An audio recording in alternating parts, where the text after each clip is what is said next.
Salve amigos ligados no canal Abeco Consciência. Eu sou o professor Ricardo e hoje nós iremos entrevistar o professor André Luiz Lopes de Faria, da Universidade Federal de Viçosa, em Minas Gerais. Ele irá nos contar um pouco sobre sua história, sua carreira, os desafios e as perspectivas. Então, se inscreva no canal, deixe um like se gostar do vídeo, comente e compartilhe. Seguimos aqui no canal Abeco Consciência.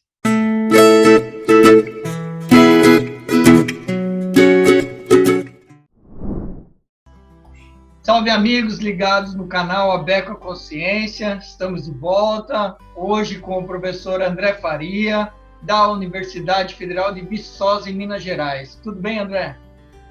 Tudo ótimo, Ricardo. Bom dia a toda a comunidade da Abequa, a toda a comunidade dos geocientistas, né? E a todos que têm interesse aí nos temas que nós abordamos aí na nossa vida profissional, nos temas que tem interesse a comunidade, que a gente vai falar um pouco mais aqui ao longo da nossa conversa, do nosso bate-papo, porque isso aqui não é uma entrevista, né, Ricardo? Isso é um bate-papo, né, que a gente vai estar fazendo aí, passando um pouco de informação para a nossa comunidade. Isso mesmo, tentando enriquecer um pouco aí, aproveitando as mídias sociais, né? Esse canal gratuito do YouTube que nós mantemos aqui, então, para passar informações relevantes, importantes, também nos fazermos mais próximos e mais presentes, né? Então, acho que isso é uma coisa interessante. André, começando nossa entrevista, fale um pouco sobre você e a sua carreira. Bom, Ricardo, eu já estou caminhando aí, digamos assim, do meio dela, né? Se é que a gente pode falar de final, que eu sempre brinco com os nossos alunos, que professor costuma ser igual vinho, né? Quanto mais velho fica, ele vai ficando melhor. Melhor no sentido, não da arrogância do termo, mas no sentido de que a gente vai tendo mais experiência, a gente acumula mais leitura, né? A gente consegue acumular, em relação às pesquisas que a gente faz, extensão, né, as atividades de ensino, contatos, né, que vão nos levar a novas experiências, né? Bom, eu estou na luta, digamos assim, como professor desde 1992. Né? Antes disso, eu já tinha pegado algumas experiências em escolas, né? Eu me graduei em Juiz de Fora, em Geografia, na UFJF, mas também me graduei numa faculdade particular lá em Estudos Sociais com ênfase em História. Apesar de não ter atuado com História ao longo da minha vida profissional, acabou me dando também muita sensibilidade para temas que a gente vem abordando. E desde o início da minha carreira eu sempre optei pelo magistério. O magistério sempre foi a minha primeira opção. E é uma situação que eu chamo a atenção dos meninos que trabalham comigo, porque a gente escolher a nossa carreira, né, e não a gente, às vezes, ser levado para a nossa carreira em função de dados de mercado, influência de amigos, né, de colegas, ou às vezes da própria família, pode ser que a gente não consiga desenvolvê-la da forma que a gente gostaria. Então, nesse íntere de 92, 93 até agora, eu trabalhei em escolas públicas, trabalhei em escolas privadas, né? Comecei a trabalhar em ensino superior numa instituição particular na final da década de 90, depois, aliás, meados da década de 90 e final dela, eu fui para outra instituição, né? Uma instituição de um curso que estava se estabelecendo no país, né? Estava criando, digamos assim, as estruturas básicas, né, para ele existir, que foi o curso de turismo, onde eu tive contato também com pessoas com experiências muito diferentes daquelas que eu havia tido, e trabalhei nele até a entrada na UFV, né, nos inícios dos anos 2000, e estou na UFV até hoje, né, já indo para o meu 18º ano de trabalho nessa instituição. Então, de magistério, no total, eu estou com quase 30 anos de de trabalho. Então, é uma vida, né, inteira dedicada à formação. E evidente que ao longo dessa trajetória, eu não tenho dúvida, né, que erros foram cometidos, né, acertos foram cometidos, porque isso é normal no trabalho que a gente faz, mas é uma coisa que me dá muita tranquilidade, muita segurança, é que eu sempre procurei trilhar a minha trajetória em valores, né, que eu vejo que hoje a gente precisa fortalecer mais, porque a nossa sociedade precisa deles, né? Valores como a amizade, valores como respeito ao trabalho, respeito à comunidade que a gente está inserido, valores como amizade, né? E tantos outros, ética, né? Para a gente poder fazer com que o trabalho que a gente desenvolva, ele atinja não apenas o público que a gente está trabalhando, ou que diretamente está trabalhando com a gente na graduação, na pós-graduação, mas também a comunidade, principalmente a comunidade, né, dando retorno daquilo que a gente está fazendo, né? E nesse período também eu não me afastei de trabalhos com órgãos públicos, né, e empresas privadas, porque acho que é um caminho que a universidade pode trilhar sem comprometer o trabalho dela, né? Com isso eu não estou falando que a universidade tem que estar a serviço da empresa, é evidente que não, mas é uma parceria que a universidade não pode abrir mão dela. E Ricardo, sem dúvida nenhuma, acredito que muitos dos trabalhos que a gente faz, né, e a experiência, né, tem nos mostrado isso, a realidade tem nos mostrado isso, pode contribuir para mudanças reais que a sociedade precisa, né, e que são necessárias, né? Tá certo. E a gente vai falar, vai ter oportunidade de conversar um pouco mais sobre esses temas aqui durante o nosso bate-papo, certo, André? E você falou, né, dos princípios, e aí eu te pergunto, lembrando um pouco dessa história, quem foram os professores e pesquisadores que te influenciaram positivamente na carreira? Obviamente, algumas pessoas vão ficar de fora, porque não dá para citar todos, mas liste alguns que foram importantes durante essa sua trajetória. Ricardo, assim, pensando nisso, né, eu volto numa escala de tempo quase geológica, né, nos primeiros professores que eu tive lá no início da minha até alfabetização, né? E algumas professoras e professores me marcaram bastante em relação a esse processo de ensino-aprendizagem, e eu peço desculpa a outros que, evidente, como você colocou, eu não vou estar lembrando o nome, né, porque também foram importantes nessa trajetória. Dona Jari, minha professora de História, né, que eu tenho contato com ela até hoje, uma pessoa assim, muito séria, muito focada no trabalho, e uma pessoa que me deu assim, muitas informações interessantes, e é inclusive uma pessoa que eu procuro me espelhar, né, na própria vida, porque ela tem uma vida profissional e uma vida pessoal assim, muito, muito bonita, né? O Altamir, meu professor de matemática, uma pessoa muito séria, muito sisuda, mas com um coração enorme. O Lenilton, meu professor de geografia, que me marcou muito, eu diria até que me trouxe muita dessas bases, né, que me levaram até a trilhar depois a escolha da geografia como opção de trabalho importante. Já caminhando para a graduação, isso é ensino médio fundamental, né? Um professor, filho da física, né, recém-falecido lá em Juiz de Fora, infelizmente Covid, um professor de física brilhante não apenas no conhecimento, mas na forma de passar o conhecimento, né, para a gente, né? Foi uma pessoa que me marcou muito também nessa formação. a Cida, já na graduação. Me lembro, Ricardo, como se fosse hoje o primeiro trabalho que eu enviei para ela, assim, de forma direta e objetiva, me chamando pelo apelido que eu tinha na graduação, falou comigo assim: André, seu trabalho está com uma introdução muito boa, né? O desenvolvimento está razoável e a conclusão está uma porcaria, né? Mas não no sentido da desconstrução do trabalho, né? Ela brincando comigo, né?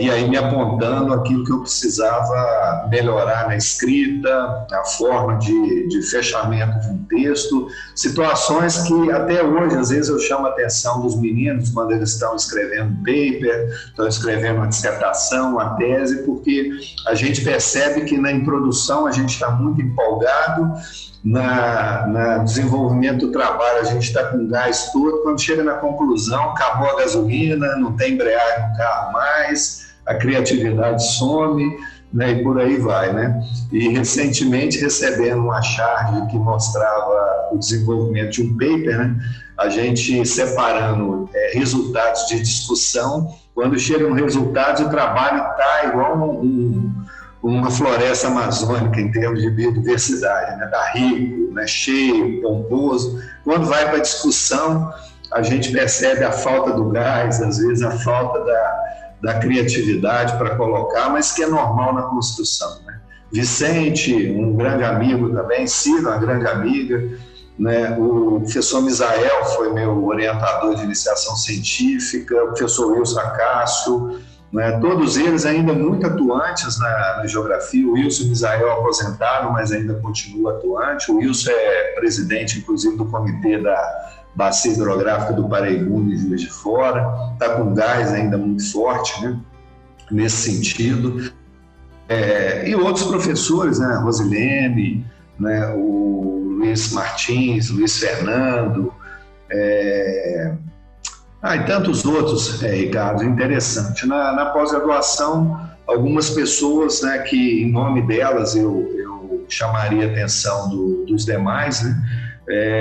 Os meus orientadores, né, o professor Xavier da Silva, da UFRJ, hoje professor emérito lá, um professor importante para geociência brasileira. Ele, inclusive, foi um dos responsáveis por introduzir o geoprocessamento no Radam Brasil, né? Então, quando a gente fala de computador com memória, né, Ricardo, a gente fica imaginando os computadores na época, né,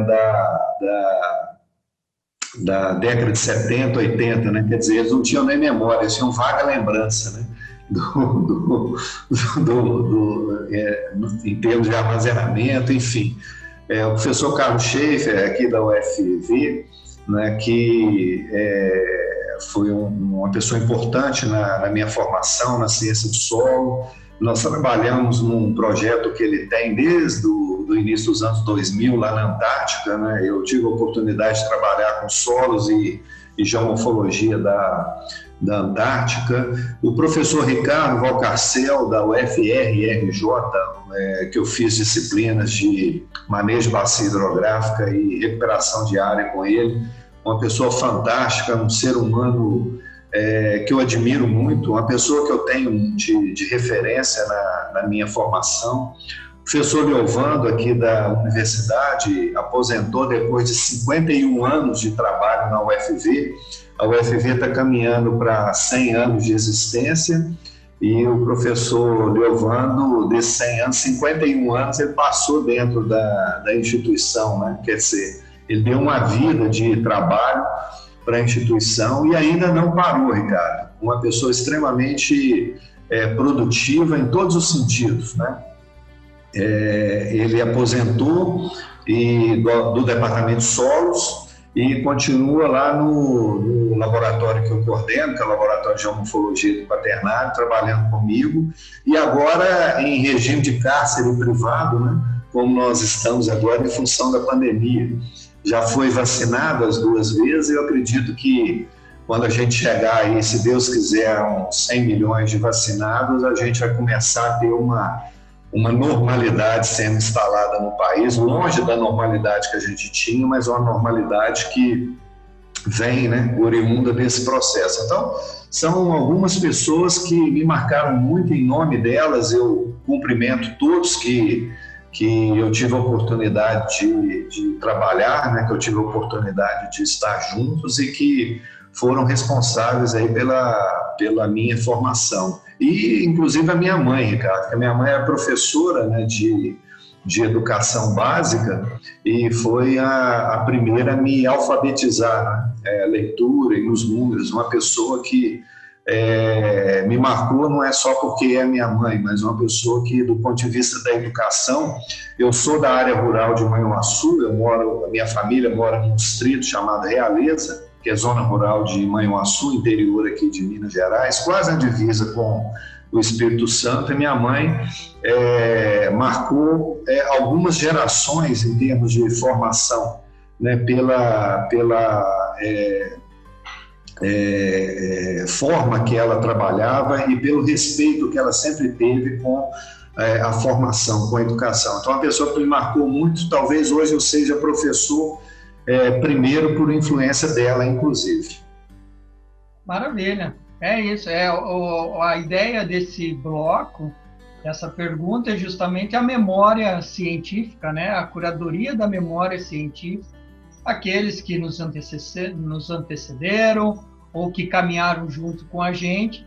E, obviamente, aí já fica a nossa eterna gratidão às mães, né, que Sim. sempre nos apoiaram e estiveram conosco nos momentos fáceis, nos momentos difíceis, enfim, em todos os momentos. Então, tá uma justa homenagem aí a todas as mães. A ABECO agradece a todas as mães dos quaternaristas, em especial.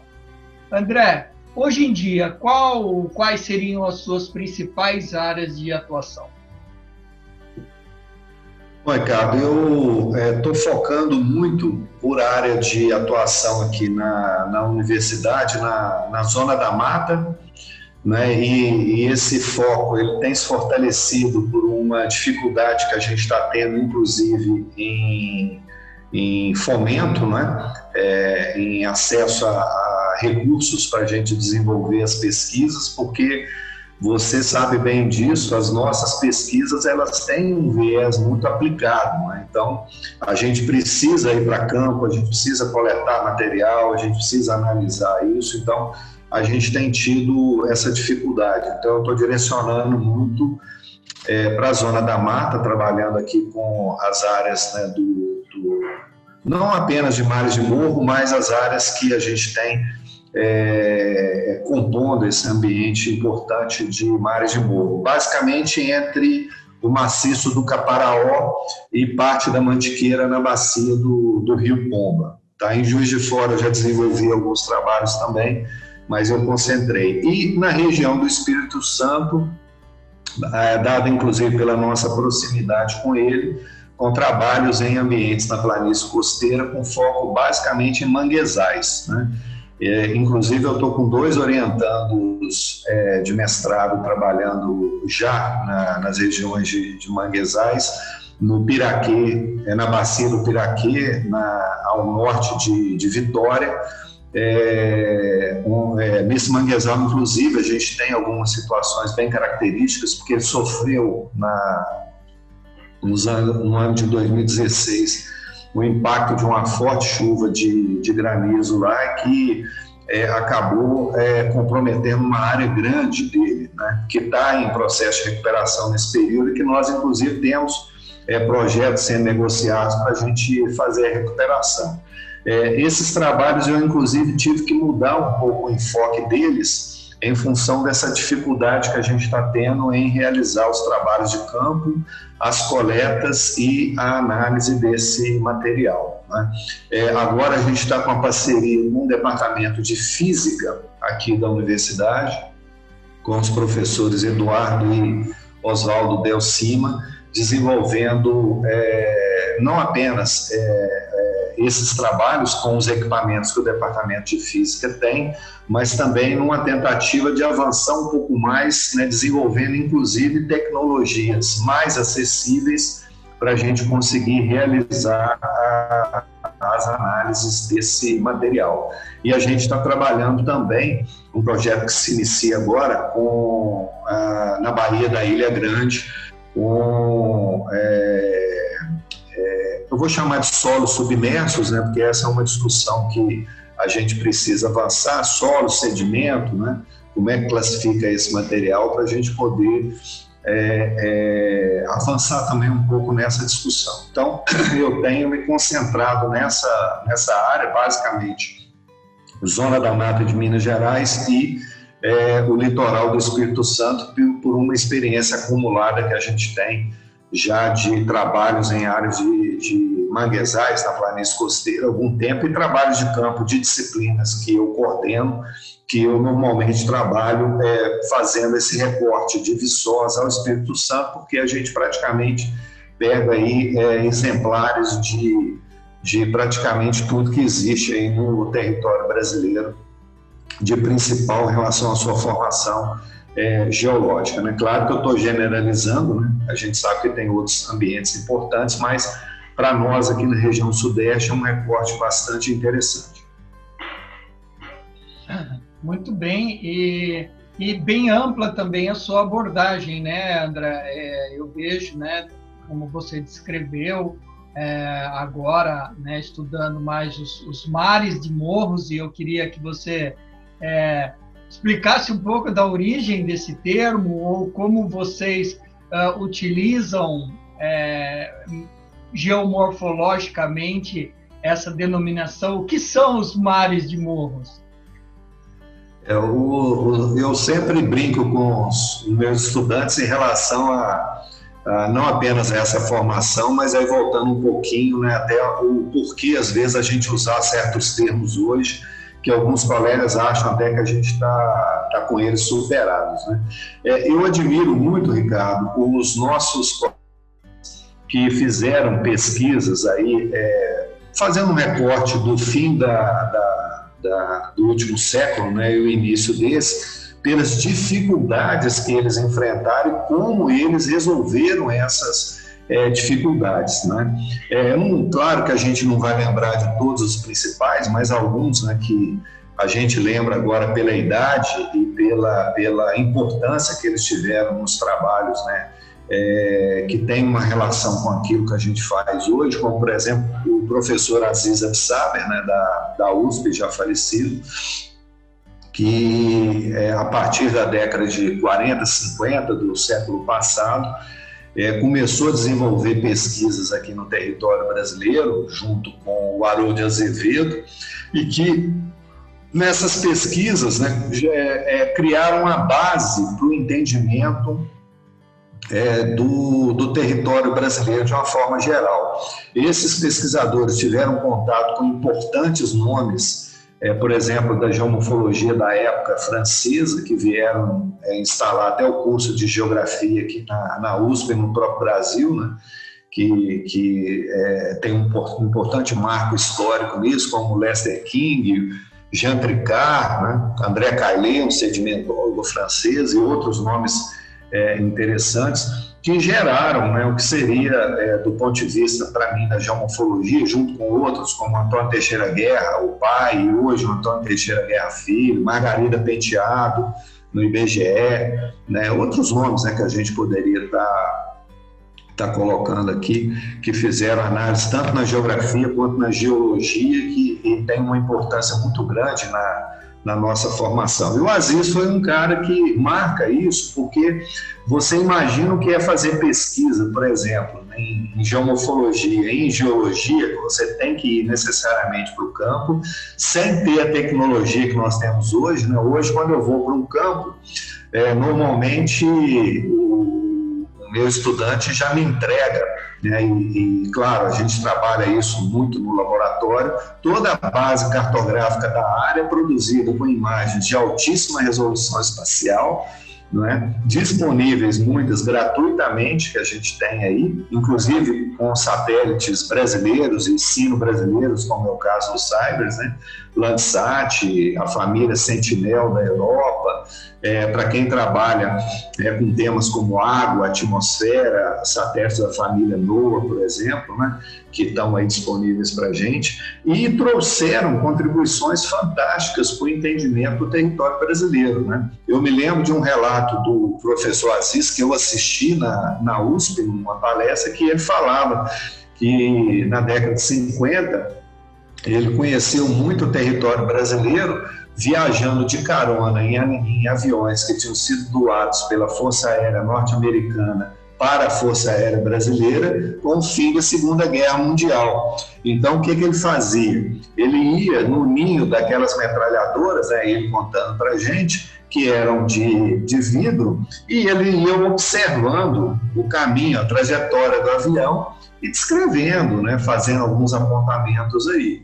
E em áreas, né, por exemplo, como aqui que a gente está, que a gente tem uma topografia muito irregular e acentuada, por exemplo, o maciço do Caparaó, né, o complexo da Mantiqueira, né, que tem áreas com mais de 2.500 metros de altura, que às vezes ele fazia caminhando no lombo de burro, com aqueles jipes, né, doados também até do fim da Segunda Guerra Mundial. Então, ele trouxe muita contribuição importante para a gente nesse sentido. Estou falando dele, mas, Ricardo, sem desmerecer nenhum outro, claro, né? Só para a gente entrar na discussão do Mares de Morro. Então, ele observou nesse trecho da Serra do Mar, em direção aí ao Complexo da Mantiqueira e o Complexo do Caparaó, passando por vários outros complexos aqui na região, que você tinha uma borda com um relevo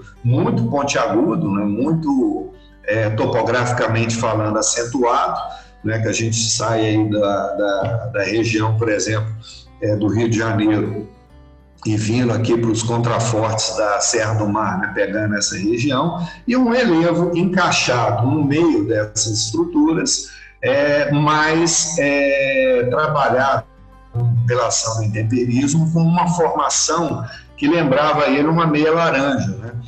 Uma área mais arredondada por esse processo, que depois ele também estudou e publicou material sobre isso. Então, ele percebia uma relação, né, desse material com aquilo que ele enxergava, por exemplo, na Serra do Mar e no próprio mar, né,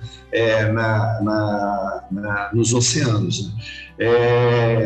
Então, ele resolveu chamar isso aqui, isso são palavras dele, tá, Ricardo? Na fala que ele fez, eu inclusive fiz essa pergunta para ele na época na USP, né? Eu não sei se realmente foi a inspiração total dele, mas foi o que ele comentou para a gente, que essa área lembrava ele muito o ambiente costeiro, principalmente o oceano, né? Pela forma de comportamento dessas estruturas mais arredondadas, mais trabalhadas aí pelo intemperismo, que ele chama de mares de morro, que depois, na descrição do material, ele mostra como esse processo evolui a partir da ação do intemperismo, né, historicamente falando, a partir da oscilação climática, de atuação de climas, né, diferentes ao longo da história geológica dele, e a partir, claro, da importância da rocha nesse material, claro, para dar estrutura que ainda conseguiu resistir. Então, ele encontrava 3 ambientes muito bem definidos, que depois ele escreveu também sobre isso, em um texto chamado Compartimentação Topográfica, né, do relevo. Então, eles tinham as estruturas de cimeira, que ele chamava, que eram as estruturas mais elevadas,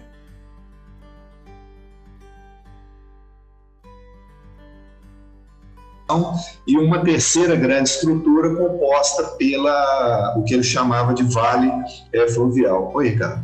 Repete as 3 estruturas, porque eu acho que deu um corte aqui. Então, do ponto de vista macro-regional, a gente tinha 3 grandes compartimentos topográficos, né? A estrutura da serra propriamente dita, com as áreas mais altas, as áreas intermediárias, né, onde a gente tinha esse relevo mares de morro, que lembrava muito a oscilação das ondas, né, nos oceanos, e as estruturas do Vales, né? E dentro dessas estruturas, várias outras, né, que vão dar a ela a formação, né? Pela característica que essas áreas têm aqui na nossa região, eu sempre fui muito interessado nelas, né? E eu sou da região de Manhuaçu, que é contraforte do maciço do Caparaó, né? Uma região também alta com características, né, que lembram essa região menos né, do que essa que eu estou inserido, porque lá a gente já está numa área bem mais alta, bem mais elevada e bem mais estrutural, digamos assim, do ponto de vista geológico. Então, o Mares de Morro, de certa forma, ele representa parte da formação geológica dessa região, e como essas estruturas receberam ao longo do tempo geológico, né, essa relação espaço-tempo geológico, a atuação do intemperismo químico, físico e biológico, evidente, em vários momentos um se sobressaindo em relação ao outro, mas todos trabalhando de forma conjunta, porque, Ricardo, uma coisa que eu chamo muita atenção dos meninos, que eu tenho condição em meninas, né, de estar trabalhando, é que a gente às vezes faz um recorte muito específico da área que a gente trabalha, mas a gente não pode se esquecer nunca que esse recorte, ele é parte de um todo, que atua naquela área e que também tem dinâmicas que vão estar alterando essa área, que são importantes da gente estar observando e trabalhando. Então, isso é muito importante. Então, eu normalmente chamo a atenção deles para três coisas: a relação espaço-temporal e a relação de escala que a gente está trabalhando, que é um conceito que, às vezes, eu vejo as pessoas se esquecendo nos trabalhos que vão sendo desenvolvidos e às vezes, não contemplam o que aquele recorte espaço-temporal escalar que eles estão fazendo são importantes para o entendimento da área. Então, se nós trabalhamos, por exemplo, com o vale, eu não posso me esquecer que existe uma encosta, existe um topo de morro, que existe um afloramento de rocha que estão contribuindo para aquele vale. Então, se eu faço um recorte, vou fazer a coleta para mim entender, às vezes, a evolução de uma pedoforma, né? Tanto do ponto de vista da geomorfologia quanto da pedologia, e aí sem entrar, por exemplo, no aspecto da datação desse material, né? Apenas pegando aí uma parte mais contemporânea, digamos assim, da formação, eu não posso me esquecer que a gente tem muito mais a pensar, né, sobre aquela área, o que gerou aquilo, como gerou, e evidente como essa área pode ficar em função de todas essas dinâmicas micro e macro que estão atuando, porque a gente também não pode se esquecer da tectônica, que tem um papel importantíssimo nessa discussão. André, pegando aí um pouco disso que foi contado, né, essa primeira história foi super interessante, né, incluindo a importante passagem do professor Absaber, né, dentro dessa história do desenvolvimento do conhecimento do território nacional, né? Mas como você vê os trabalhos que são gerados por você e pelo seu grupo em termos de importância para a sociedade? Você destacou aí três grandes estudos, né? O que você desenvolveu sobre as regiões árticas, polares, né? Antárticas, desculpa, né? As regiões polares na Antártica, o trabalho que você faz com as baías e estuários relacionado ao ecossistema manguezal, e esse trabalho que você desenvolve aí nos complexos de mares de morro que vão aí do interior, se prolongam pelo interior de Minas Gerais. Mas quais seriam os destaques assim da importância do trabalho que vocês vêm gerando em termos de aplicação para a sociedade? Bom, Ricardo, parabéns aí pela escolha das perguntas, porque elas estão nos permitindo, inclusive, a falar não apenas um pouco daquilo que a gente faz, né?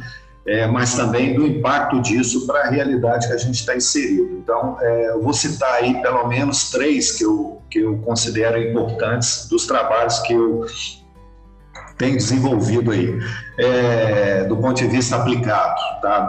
De todo o trabalho de levantamento de dados e como utilizar esses dados. Porque, às vezes, cara, eu vejo muito trabalhos com uma riqueza de informações, de dados, né, que chama a nossa atenção, pelo uso de equipamentos de ponta, pelas tecnologias que foram impostas, pelos métodos de laboratório que foram utilizados ou adaptados para fazer a extração do material, né? Mas também pelo recorte que ele foi feito. Mas são trabalhos que às vezes são muito pobres no quesito, no que diz respeito à sua aplicação. É evidente que nem tudo que a gente faz tem uma aplicação direta para a sociedade, isso é normal, né? Mas a aplicação indireta ela pode existir, ou às vezes a aplicação oriunda daquele método, daquela técnica, né, ou tecnologia que foi desenvolvida pode ter uma aplicação prática, né? Então aqui na Zona da Mata eu destaco a utilização desse material para estudar e tentar mitigar os problemas das enchentes, por exemplo, na região de Manhuaçu, que foi um trabalho que eu desenvolvi alguns anos atrás, um trabalho para a gente mitigar áreas de risco, né? Aqui no município de Viçosa, inclusive nós estamos aprofundando ele e dando uma atualizada no material agora, numa dissertação de mestrado, no município de Guidoval, né, que é bem próximo daqui, um trabalho de recuperação de encostas, né, em que, de certa forma, vão contribuir para a gente recuperar um pouco também da água nesse ambiente no município de Visconde Rio Branco e pegando já um pouquinho do município de São Geraldo. Foi um trabalho que a gente gerou 2 dissertações de mestrado nele também, vários trabalhos de conclusão de curso aqui na Serra da Piedade, próximo a Viçosa, muito interessante, né? Trabalhos no caso do Espírito Santo, eu chamaria de atenção de 2. Um foi feito da Reserva de Desenvolvimento Sustentável Concha d'Ostra, no município de Guarapari, que a gente contribuiu para o plano de manejo da reserva. Então, todo o levantamento que a gente fez dessas condições foi e está sendo utilizado nessa construção. E um trabalho na região de Vitória, que é uma dissertação de mestrado também, que o paper está até já submetido, do trabalho da Thaís Lane, que a gente pegou um manguezal que foi interrompido pela cidade de Vila Velha, e a especulação imobiliária está se aproveitando dessa área, né, que foi, digamos assim, retirada do contato com o manguezal anterior, né? Na verdade não o manguezal anterior, né, do manguezal que existia, né, que agora não existe um contato direto, apenas pelo rio, e que a especulação imobiliária falava que aquilo não era manguezal mais, que tinha perdido a sua característica. Então a gente desenvolveu a dissertação da Thaís na área, inclusive a gente foi impedido de entrar em algumas áreas, né, pelos proprietários dela, com homens armados, inclusive fazendo a vigilância lá e não deixando a gente entrar, até pelo valor econômico que essas áreas apresentam hoje, em função do arranjo que o sítio urbano de Vila Velha tem na região, e que a gente identificou que essas áreas, apesar de não ter o contato direto com o mangue, ainda são áreas de manguezal pelas características químicas, físicas, né, que o ambiente apresentava, dentre outros que a gente levantou, né? Então, assim, esses são alguns, né, dos temas que eu chamaria de atenção. Oi, Ricardo.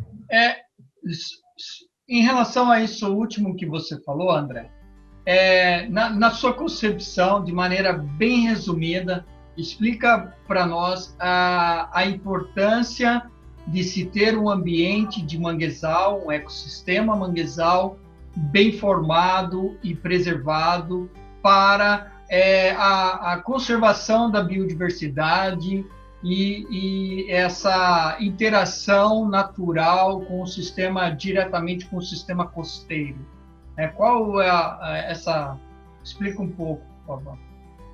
O Ricardo, o manguezal ele é tido um pouco como um ambiente marginal, né, dentro da área da planície costeira, né? Às vezes as pessoas olham para aquele ambiente e acham que ele é um ambiente sujo, né? Que ele é um ambiente inóspito, né? E não entendem muito bem a realidade, a dinâmica dele, né?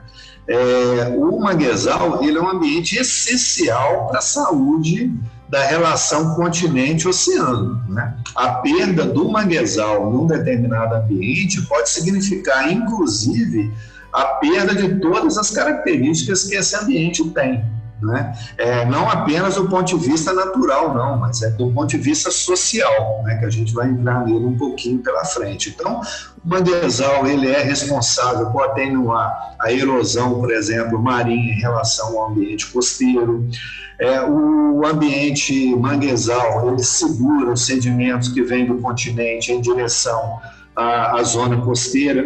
Isso pode fazer com que praias, por exemplo, que hoje são consideradas paraísos, não fiquem paraísos, porque a carga de sedimento ela também traz uma certa repulsa ao usuário daquela praia, não é? Ele não entende que ele funciona como um filtro natural biológico, né? Naquele ambiente, a questão da fauna, né, e flora que a gente tem espécies que vêm de outros continentes para se reproduzir e alimentar nesses ambientes, fazendo a sua sazonalidade em função principalmente do clima. A gente tem os ambientes do litoral que utilizam a área do manguezal como um berçário, como uma área importante de reprodução, né? Do ponto de vista social, a gente tem milhares de famílias que dependem desse ambiente exatamente pela sua riqueza, pela sua biodiversidade na produção de alimentos, né, para atender a comunidade. Eu vou dar um exemplo, Ricardo, de um artigo que vai sair num livro organizado, amigo aqui do Departamento de Letras, né, o professor Edson, que discute um pouco essas relações distópicas que a gente tem no nosso país, no nosso planeta hoje, que eu analiso junto com um colega professor da Universidade Federal de Uberlândia, do campus de Ituiutaba, o Antônio, um livro produzido por um importante cientista brasileiro, que inclusive, a referência quando discute fome no Brasil, se chama Josué de Castro, né, que produziu um livro chamado Geografia da Fome, que é uma referência mundial nessa discussão. Ele, inclusive, levou essa discussão para o mundo inteiro, porque ele foi nosso representante na Organização das Nações Unidas, né, do Brasil. Ele é da região nordestina e ele escreveu um livro chamado Homens e Caranguejos, né, que é o livro que eu analiso, que vai compor esse livro que o professor Edson está organizando. Escrevi junto com o professor Antônio. Nesse livro, Ricardo, e amigos da Becua, né, o professor Josué de Castro, ele fala do problema da seca no Nordeste e da migração oriunda dessa seca para as regiões litorâneas. Como a comunidade não tinha acesso a recursos, né, tanto financeiros quanto recursos de outra monta, eles acabavam indo ocupar exatamente as regiões do mangue. E mostra como se dava esse processo de ocupação e mostra como era a relação da comunidade de Recife, que é o palco desse livro, com essa comunidade, como essa comunidade se relacionava com o mangue e a importância do mangue para eles, do ponto de vista social, cultural, né? Ou seja, o mangue fornecia para eles os recursos necessários para a sua subsistência, inclusive a habitação, né? Por característica legal, o mangue é uma área não apenas, né, que deveria ser preservada, e a gente vê todo tipo de ataque, historicamente falando e atualmente falando a ele, em função da especulação imobiliária, e como a especulação imobiliária foi se apropriando dessas áreas de manguezal e se apropria até hoje, né? Por exemplo, um instrumento muito utilizado por eles é a dita modernização das áreas litorâneas, né? Então, eles adoram fazer, por exemplo, rodovias que eles chamam rodovias do sol. São rodovias belíssimas do ponto de vista da paisagem que a gente está inserida, mas trágicas do ponto de vista do impacto que elas trazem para esses ambientes. Então, elas cortam as áreas, né, de contato, por exemplo, dos mangues, às vezes, com as áreas oceânicas, cortam as áreas do grupo barreiras, por exemplo, com os oceanos, e o contato das lagoas costeiras com os oceanos podem acelerar processos de comatagem, por exemplo, dessas lagoas para isso. Enfim, trazem todo tipo de problema. Então, Ricardo, objetivamente, né, dentre esses exemplos que eu coloquei, o mangue ele é um ambiente essencial para a planície costeira. A não existência do mangue pode significar a implantação de impactos a médio e longo prazos, né, que a gente já começa a observar, e alguns colegas da ABECO trabalham com isso, né, dessa relação do oceano com o continente, são gravíssimas. Não apenas, né, em relação, por exemplo, à erosão costeira, né, mas também em relação à questão da fauna e flora que esses ambientes têm e que são importantes. Então, esse trabalho de Vila Velha é um trabalho que a gente entregou para o Ministério Público, exatamente para o Ministério Público agir nessa discussão, para ver se a gente consegue, de forma, não frear o desenvolvimento, porque tem muita gente que transforma o discurso nosso da comunidade científica, né, num discurso político, sem, às vezes, ter o viés político que ele deveria ter. Então, a nossa intenção é contribuir para a discussão e não fazer com que um processo de desenvolvimento importante para uma área seja implementado. Agora, o processo de desenvolvimento, ele tem que considerar os limites que o ambiente tem, que são importantes para a sua existência, porque senão ele deixa de existir. Então, se eu vou implantar uma via, será que realmente o ambiente, ou se eu puxar aquela via para 300, 400 metros mais para o interior, eu não causo tanto problema, mantenho essa área com a preservação que ela precisa ter, a sua conservação, e ainda eu garanto a qualidade de vida daquela comunidade ou dos visitantes, né, com a qualidade que ele precisa ter. Em vez, às vezes, de eu aterrar uma área, será que não era mais fácil, né? Claro que não é mais fácil, inclusive a gente sabe que é mais caro, né? Eu colocar apenas os pilares e a gente passar em cima dessa área, garantindo a sua preservação. Então, é pensar o ambiente, é aliar o conhecimento científico com o desenvolvimento.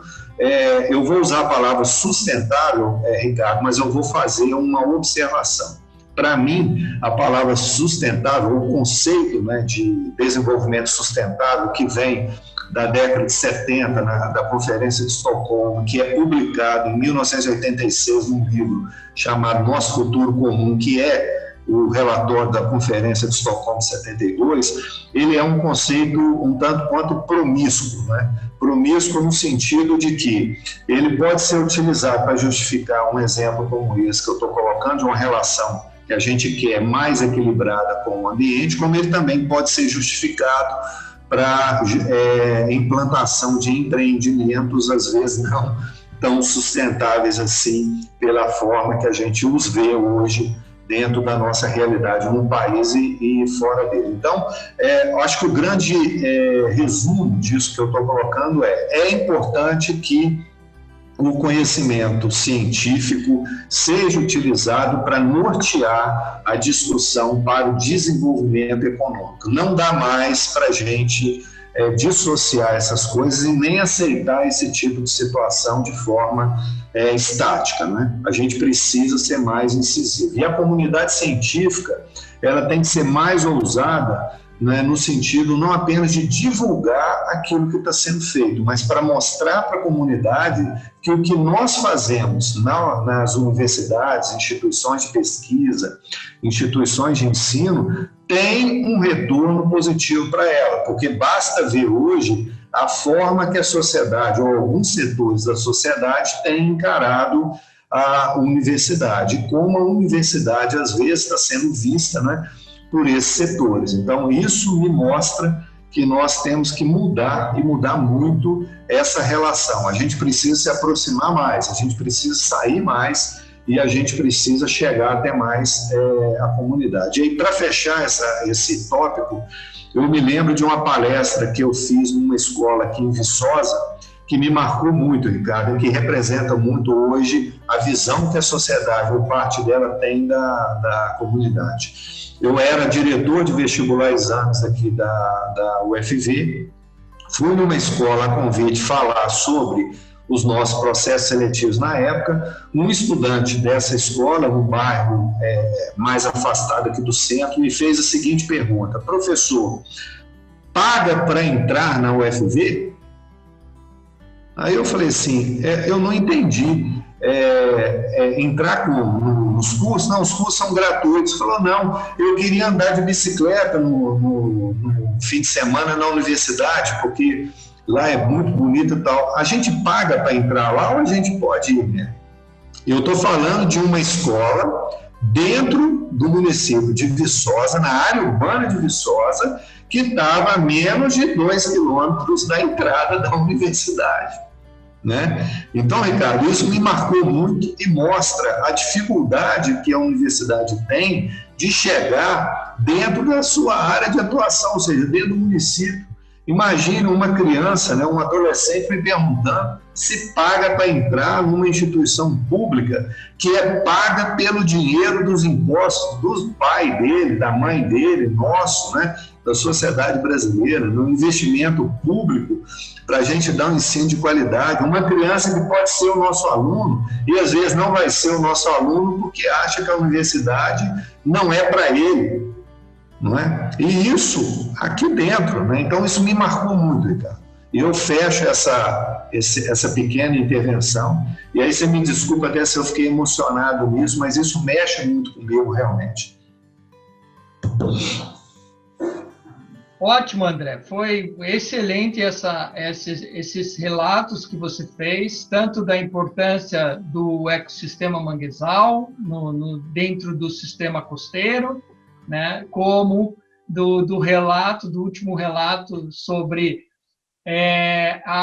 o papel da universidade, né, da Universidade Federal e das instituições públicas de uma maneira geral, né? Então, a gente não pode se limitar somente à universidade como um espaço público e democrático. As outras instituições públicas também têm que assumir esse papel de instituições públicas, literalmente, e democráticas, né? Então, onde pode-se haver aí uma troca de ideias, porque, afinal de contas, como você mesmo salientou, todas essas instituições têm recursos dos impostos que são nos colocados, né? Então, você falou também de uma publicação que vocês estão aí terminando.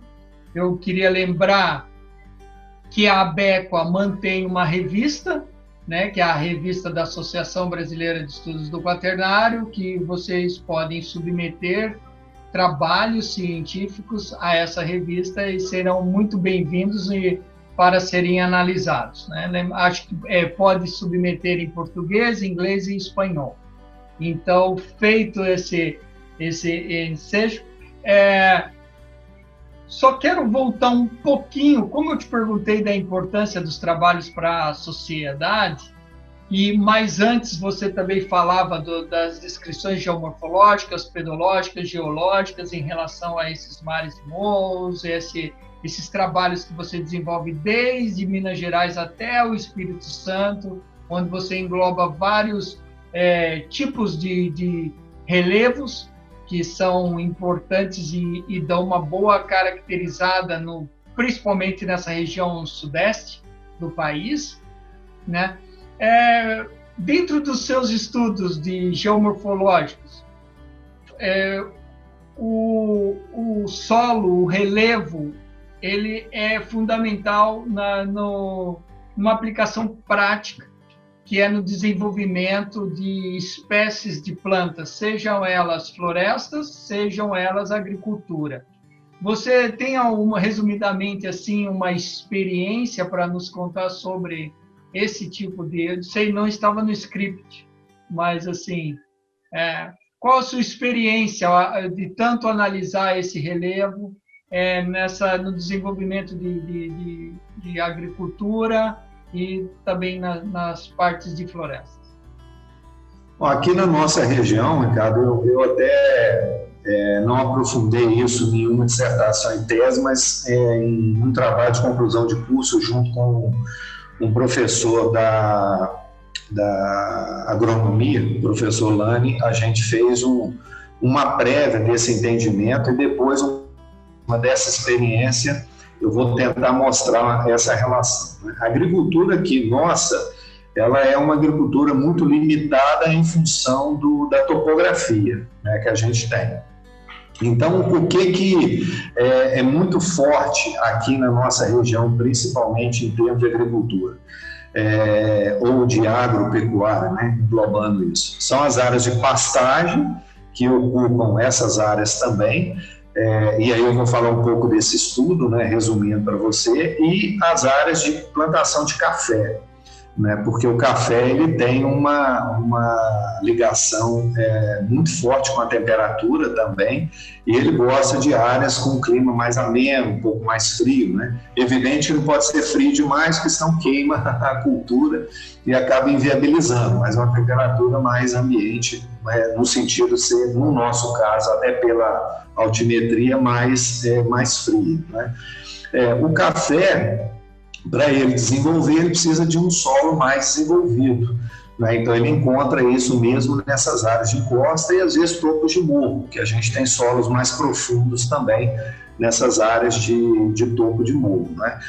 A relação, por exemplo, química, que às vezes a gente percebe nessas encostas, é que existe uma diminuição da fertilidade, né, daquilo que a planta precisa, do topo em relação à base, até pela perda que essa área sofreu ao longo do seu processo evolutivo, porque ela teve a vegetação retirada. Tem um livro de um profissional da época do IBGE, o Orlando Valverde, que conta um pouco a história da ocupação dessa área, da década de 50, e tem um livro também de um pesquisador chamado Warren Bean, que conta um pouco a história da ocupação aqui da Mata Atlântica, que é A Ferro e Fogo, se eu não me engano, o título dele. Então, a relação ela é direta, né? Você precisa de um solo mais desenvolvido, dependendo da cultura que você vai implementar, e você precisa implementar essa cultura com alguns cuidados, porque em função da topografia, se você não fizer isso, você perde o recurso que é mais valioso, que é o solo, né? Em relação ao pasto, né, nesse estudo que a gente fez especificamente, em resumo, a conclusão que a gente chegou era o seguinte: era melhor o agricultor aproveitar a área mais baixa da propriedade dele para plantar o capim, colher esse capim e armazenar esse capim para os períodos, né, de menor produção, ou de falta de produção dele, do que ele deixar o animal ficar circulando por essas áreas em função principalmente da perda de energia que esses animais teriam, né, para poder chegar nas áreas, né, de pastagem. Mas muitos agricultores ainda preferem isso. Então, a relação ela é direta. A forma do relevo com os processos atuantes, né, com o solo, né, que a gente chama de a epidermezinha, né, a pele, a camada mais fininha que a gente tem em cima, e o solo é um resultado de todos esses fatores, né?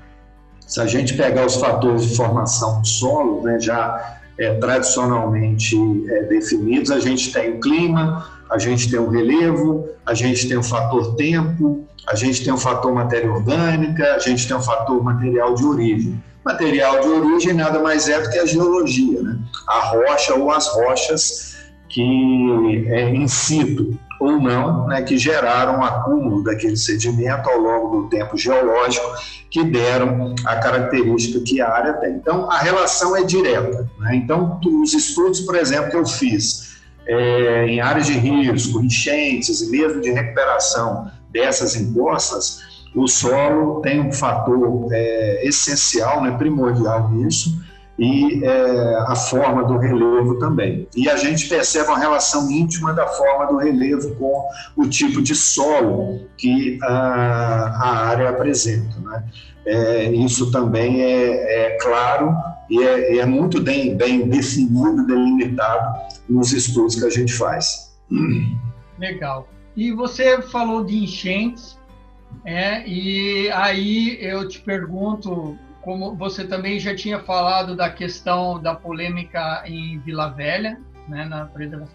Como que você vê, André, os estudos que você e seu grupo vem realizando aí dentro dessas décadas, né, em termos de empregado aí pelos gestores e tomadores de decisão nos diferentes níveis, seja municipal, nas secretarias de meio ambiente, enfim, nas diferentes secretarias, seja estadual ou seja a nível federal.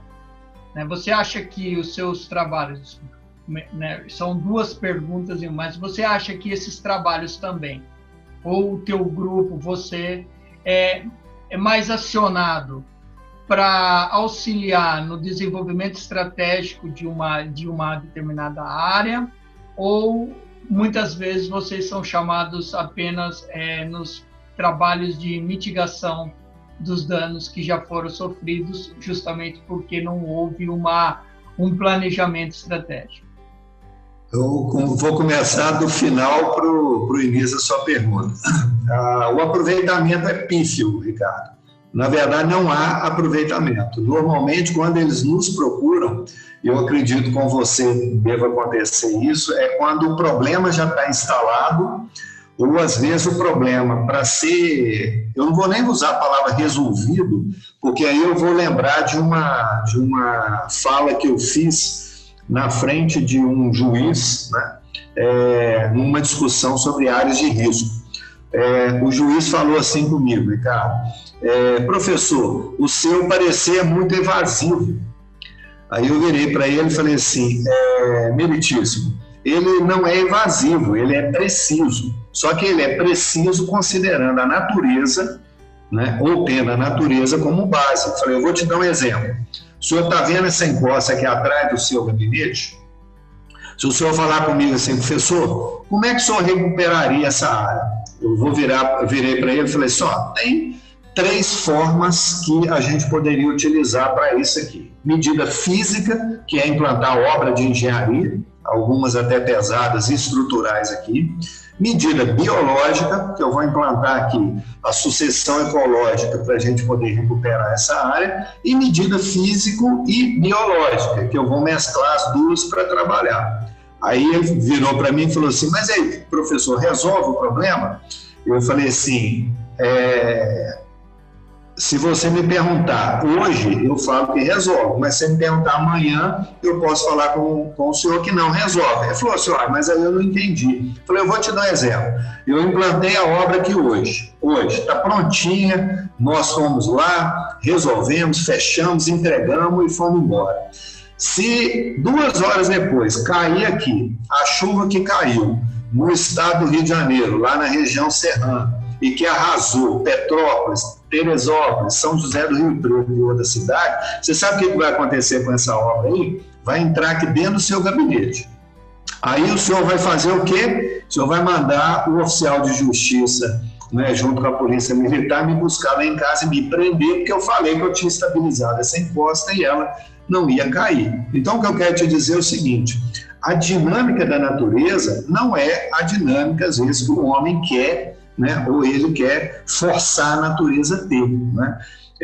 Não existe isso. Eu posso fazer uma obra e estabilizar essa área por 30 anos, 100 anos, 150 anos, mas se eu tiver um evento extremo, inclusive, que possa ter sido previsto na implantação da obra, porque toda obra a gente trabalha com evento extremo, no cálculo, não é isso, daquilo que a gente vai fazer, eu posso comprometer essas estruturas. Então, o que eu quis dizer para ele é o seguinte: eu posso recuperar uma bacia hidrográfica do ponto de vista das características que ela apresenta.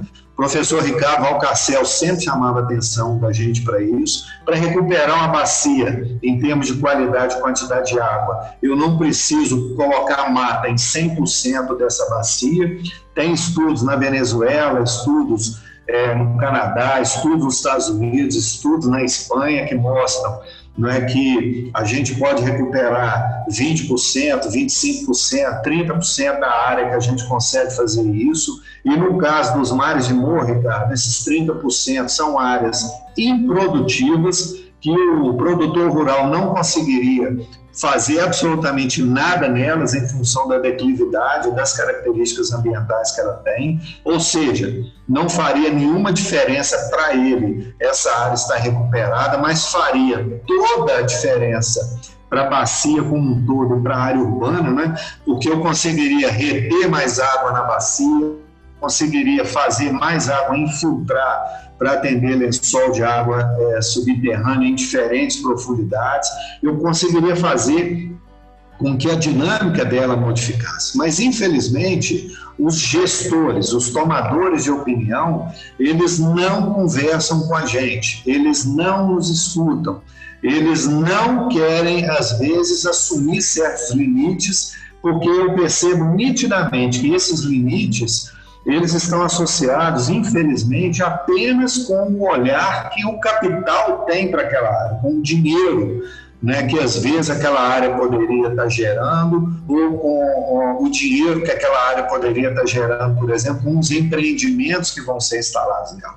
Não se olha para a área com essa preocupação de entender a dinâmica que ela tem, não é isso? E a partir dessa dinâmica, né, discutir os limites. E aí vem as intervenções, né? Por exemplo, os colegas que trabalham com a área costeira, e no Espírito Santo tem vários exemplos disso, a colocação de diques, não é isso? A colocação de barreiras, a colocação, né, de limites, são obras assim muito agressivas do ponto de vista da intervenção, que às vezes inviabilizam até o uso econômico daquela área para tentar resolver um problema, né, que a gente tem que pensar nesse problema não ali, mas às vezes em áreas distantes, né? Vou dar um outro exemplo para você, a região de Atafona, aqui no Rio de Janeiro, onde o Paraíba do Sul, ele chega na área. Ora, se o rio, ele praticamente tem todo o volume útil de água dele retirada em São Paulo, no Rio de Janeiro,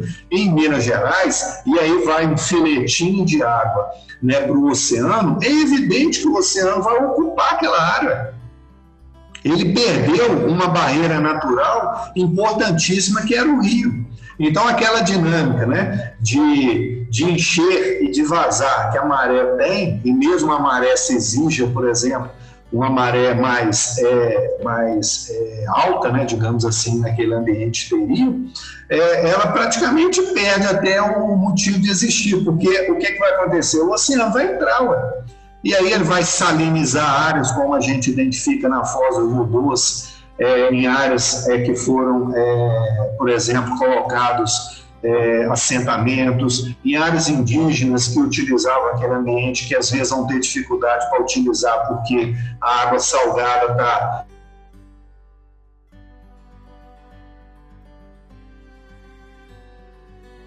Então, Ricardo, essa falta de comunicação, e eu tenho certeza que não é da universidade para o gestor, mas muitas é do gestor em relação à universidade, ela dificulta muito isso. Então, muitos estudos, pesquisas, análises bem feitas, bem estruturadas, elas não conseguem ser implementadas porque o gestor, ele não vê, às vezes, a universidade e toda a sua estrutura como uma parceira, mas vê a universidade como uma, às vezes, até inimiga, né? Porque quer inviabilizar o desenvolvimento econômico, né? Quer inviabilizar o desenvolvimento, entendendo o conceito de desenvolvimento apenas como um conceito neocapitalista, ou seja, apropriar os recursos independente do impacto que ele vai gerar a curto, médio e longo prazo, porque isso para eles não interessa, só se pensa no momento. E aí, infelizmente, a gente continua vivenciando o que eu chamo a atenção, às vezes, dos meninos, né? Os velhos novos problemas. Ou seja, de novo, não tem nada. São problemas velhos que a gente já conhece e já saberia como resolver. E não consegue. É isso mesmo, André. Você tem muita razão no que você acabou de nos contar.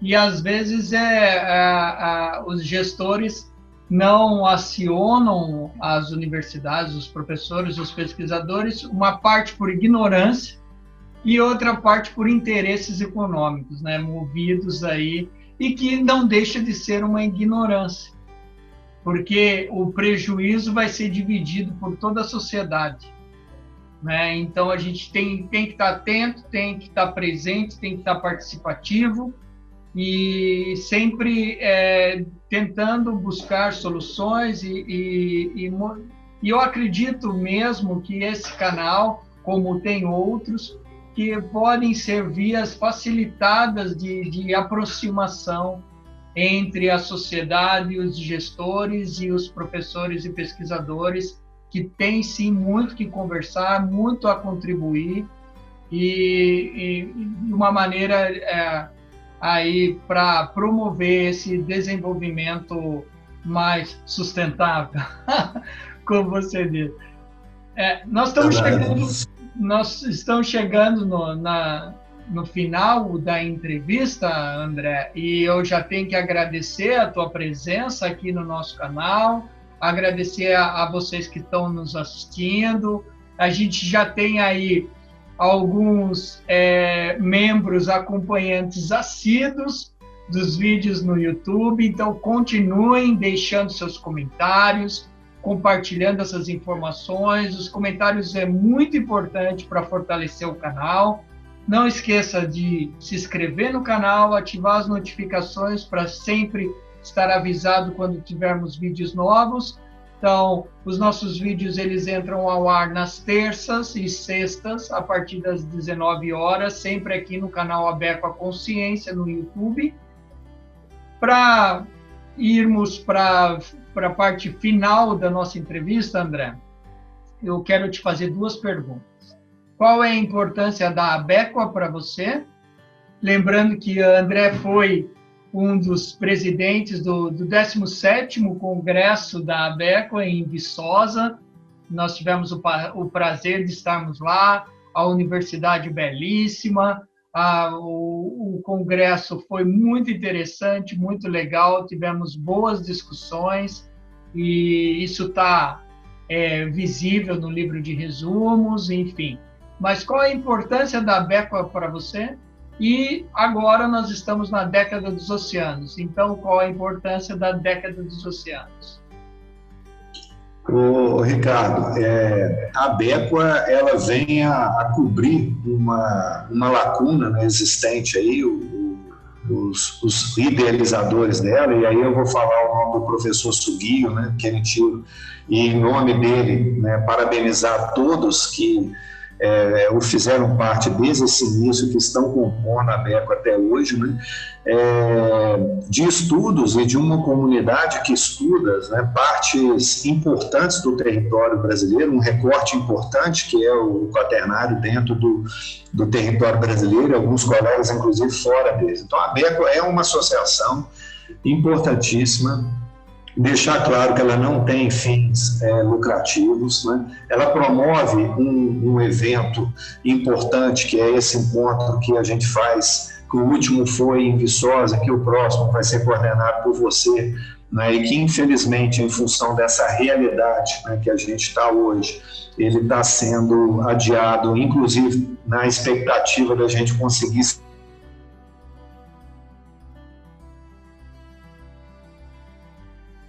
se encontrar fisicamente, pelo menos, né? A gente vai fazer isso virtualmente. O Ricardo, eu vi que teve um delay aí, você ouviu tudo? Eu ouvi, e só complementando, o 18º Congresso da Associação Brasileira de Estudos do Quaternário será realizado em 2022, aqui em Porto Seguro, na Bahia, presencialmente. Essas atividades do canal são aí um aquecimento para o nosso encontro, então todos fiquem ligados, as informações vão começar a circular com uma velocidade maior, né, dentro das nossas diferentes mídias sociais, que inclui, inclusive, o Facebook, o Instagram, o site e o canal do YouTube.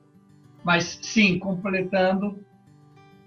Então, bacana. Então, a Becua tem uma publicação que o Ricardo já chamou a atenção, que é a revista, né, que ela teria a responsabilidade de atender a comunidade científica com esse recorte também. Então, mais uma vez, eu também chamo a comunidade científica a estar levando seus artigos para a revista, para a gente fortalecer a revista, para a gente melhorar a sua classificação, inclusive, né, e a sua inserção nacional e internacional.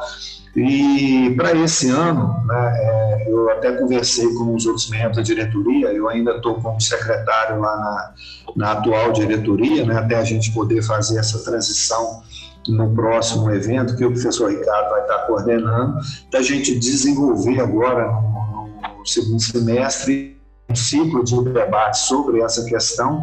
Eu estou formatando o projeto, Ricardo, e depois vou até te enviar para você dar uma olhada nele também, para os demais membros aí da diretoria, para a gente poder estar, né, fortalecendo a Becua, trazendo essas discussões que a gente tem feito nas universidades, nos institutos, para a comunidade científica e a comunidade brasileira de uma forma geral. Em relação à década do oceano, eu acho que é um período, é um recorte que tenta chamar a atenção para a comunidade, de uma forma geral, da importância dos oceanos para a nossa vida, para a nossa sobrevivência, para a nossa existência, para a saúde do planeta, né?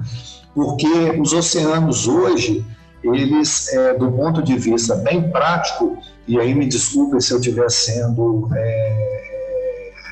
generalista nisso também, ele está apenas com uma grande lixeira do nosso planeta, né? Porque todos os nossos efluentes domésticos, industriais, vão para os oceanos, boa parte dos resíduos sólidos urbanos que a gente tem vão para os oceanos direta ou indiretamente. Basta ver algumas imagens que os colegas que pesquisam sobre isso têm nos enviados, né? Eu, por exemplo, faço parte de um grupo de mergulho científico aqui da universidade. Em áreas que a gente mergulha, às vezes a gente olha o assoalho oceânico, tem mais lixo do que as áreas, né, costeiras próximas dele, exatamente por essa deposição, o impacto disso. Então, esse recorte que está sendo feito, ele, na minha opinião, ele vem chamar a atenção da comunidade para a importância dos oceanos, para a importância de quem estuda, de quem trabalha com os oceanos,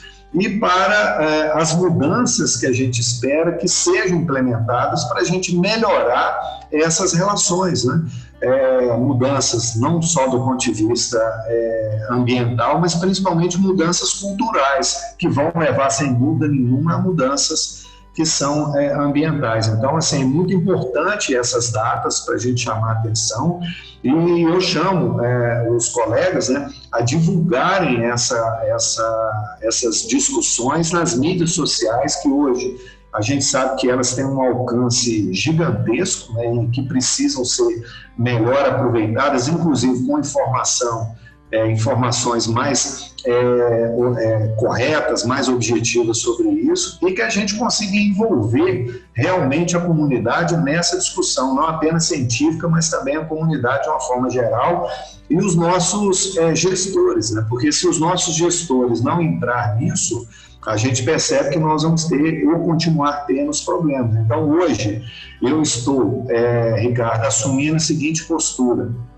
quando alguém vier me pedir voto, né, quais são as bandeiras que você vai defender? tem espaço nessas bandeiras para você defender a ciência e tecnologia, tem espaço para você defender questões fundamentais, por exemplo, que dizem respeito à questão ambiental, você vai inserir isso e vai fazer essa defesa, porque se ele não fizer isso, Ricardo, para mim não interessa, não precisa nem me procurar, nem contar comigo, porque eu não vou trabalhar. Então, eu sugiro que a comunidade científica faça isso, não peça, exija das pessoas que estiverem concorrendo a mandato eletivo, porque são eles que vão tomar a decisão, né? Eles é que vão pegar esses estudos, ou não, né? Ou vão deixar engavetado, para colocar em prática. São eles que podem garantir esse tipo de coisa. Então, se nós não fizermos isso, nós não temos compromisso. A sensação que tem é que a gente acaba dando um cheque em branco para eles e eles preenchem isso do jeito que eles querem. Não é isso, né? Essas pessoas têm que entender que eles representam a sociedade,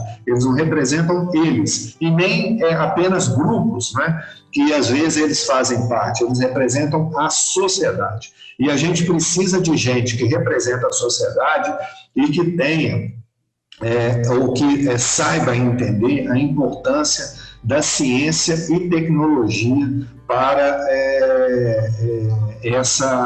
o desenvolvimento do país e essas mudanças. Muito bem, André. Muito obrigado, então, por esse bate-papo. Agradeço novamente ao professor André Faria, da Universidade Federal de Viçosa, de Minas Gerais, por estar com a gente aqui no Aberto à Consciência. Seguimos em frente, que a vida não espera. Até logo. Um abraço, Ricardo. Fica com Deus.